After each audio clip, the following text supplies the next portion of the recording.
अध्याय 15. चित्रकेतूला अंगिरा आणि नारदांचा उपदेश.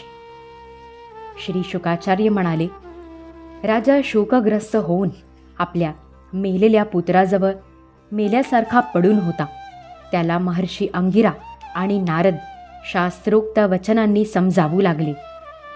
ते म्हणाले, राजेंद्रा, ज्याच्यासाठी तू इतका शोक करीत आहेस तो बालक या आणि या अगोदरच्या जन्मात तुझा कोण होता, तसेच तू त्याचा कोण होतास आणि पुढच्या जन्मीसुद्धा तुझा त्याच्याशी काय संबंध असेल.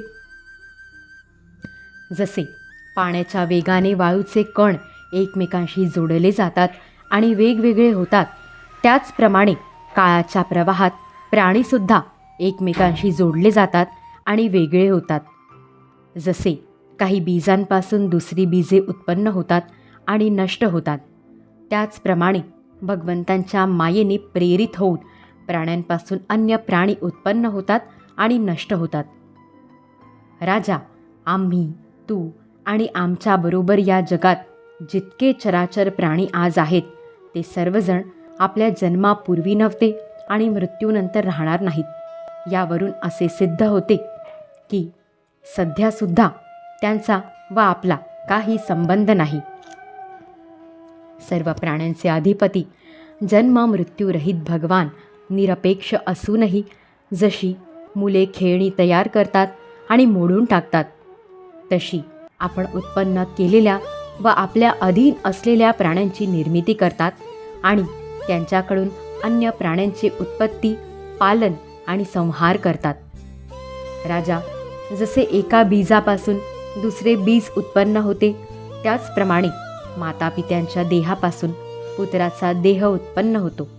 घटादी कार्यांमध्ये माती जशी नित्य, तसा देहात राहणारा आत्मा नित्य असतो.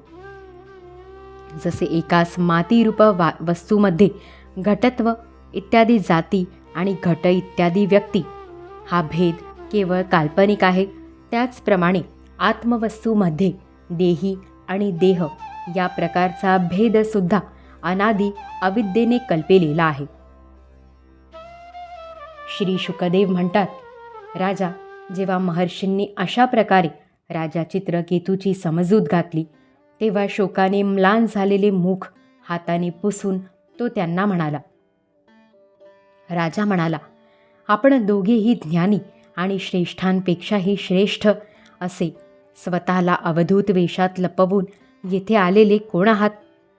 भगवंतांचे ब्रह्मवेत्ते भक्त माझ्यासारख्या विषयासक्त प्राण्यांना उपदेश करण्यासाठी अवधूतासारखा वेश धारण करून पृथ्वीवर स्वच्छंदपणे फिरत असतात. सनतकुमार, नारद, ऋभू, अंगिरा, देवल, असित, अपांतरतम, व्यास, मार्कंडेय, गौतम, वसिष्ठ, भगवान परशुराम, कपिल, शुक, दुर्वास, याज्ञवल्क्य, जातुकर्ण्य, आरुणी, रोमन, चवन, दत्तात्रेय, आसुरी, पतंजली, वेदशिरा, बोध्यमुनी, पंचशिरा, हिरण्यनाभ, कौसल्य, श्रुतदेव, ऋतध्वज हे तसेच दुसरे सिद्धेश्वर ज्ञानदान करण्यासाठी पृथ्वीवर विहार करीत असतात. हे स्वामींनो, मी विषयभोगात आसक्त असा मूर्ख असून अज्ञानाच्या घोर अंधकारात बुडून जाऊ लागलो आहे. आपण मला ज्ञानाच्या प्रकाशात आणावे. अंगिरा म्हणाले, राजा, मी अंगिरा. ज्यावेळी तू पुत्रासाठी आसुसलेला होतास तेव्हा मीच तुला पुत्र दिला होता आणि हे ब्रह्मदेवाचे पुत्र देवर्षी नारद होत. तू पुत्र शोकामुळे अत्यंत घोर अशा अज्ञानांधकारामध्ये बुडून जातो आहेस असे पाहिले तेव्हा विचार केला की तू भगवंतांचा भक्त आहेस, म्हणून तुला शोक होणे योग्य नाही. हे राजा, तुझ्यावर अनुग्रह करण्यासाठीच आम्ही दोघे येथे आलो आहोत. कारण जो भगवंत आणि ब्राह्मणांचा भक्त असतो त्याला शोक होणे योग्य नाही. ज्यावेळी मी प्रथम तुझ्या घरी आलो होतो त्यावेळी मी तुला परमज्ञानाचा उपदेश दिला असता, परंतु तुझ्या मनामध्ये पुत्राची उत्कट इच्छा होती म्हणून मी पुत्रच दिला.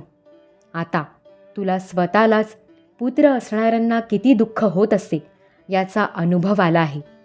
हीच गोष्ट स्त्री, धन, घर, विविध प्रकारचे ऐश्वर, संपत्ती, शब्दादी विषय, राज्यवैभव, पृथ्वी, राज्य, सेना, खजिना, सेवक, अमात्य, सगळे सोयरे, इष्टमित्र सर्वांना लागू आहे. कारण हे सर्वच्या सर्व अनित्य आहे. शूरसेना, म्हणून हे सर्व पदार्थ शोक, मोह, भय आणि दुःखाला कारण आहेत. मनाचे खेळ आहेत. कारण हे प्रत्यक्ष नसतानाही दिसतात.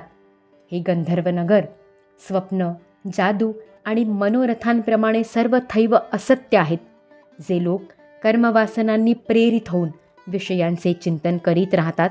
त्याचे मन हे पदार्थ निर्माण करतात.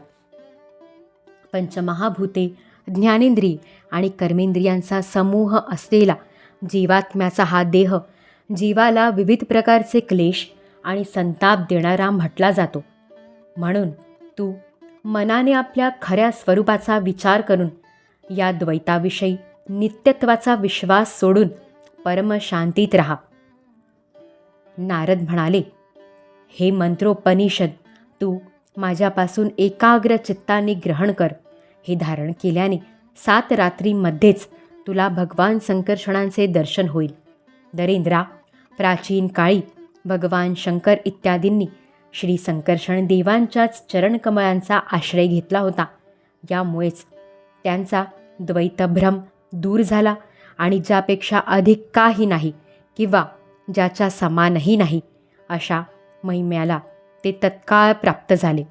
तू सुद्धा लवकरच भगवंतांचे ते परमपद प्राप्त करून घेशील. दिगंबरा दिगंबरा श्रीपादवल्लभ दिगंबरा.